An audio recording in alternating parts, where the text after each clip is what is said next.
যদিও সকল রাশি ঈশ্বরের আশীর্বাদপ্রাপ্ত, কিন্তু নির্দিষ্ট 3টি রাশির জাতক জাতিকারা ঈশ্বরের বিশেষ বর পেয়েছেন বলে মনে করা হয়।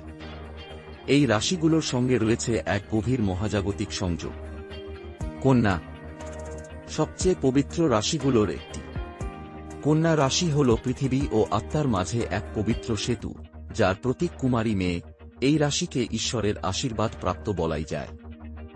বৃষ একজন আধ্যাত্মিক যোদ্ধা, যে প্রতিদিনের অভিজ্ঞতা থেকে শেখে। তার বিনয় ও সহানুভূতি তাকে সকলের প্রিয় করে তোলে। মীন ঈশ্বরের নির্দেশনায় পরিচালিত। মীন রাশির জাতক জাতিকারা সবসময় এক ঐশ্বরিক শক্তির সহায়তা পেয়ে থাকেন, আর সেই শক্তিই তাদের করে তোলে করুণাময়।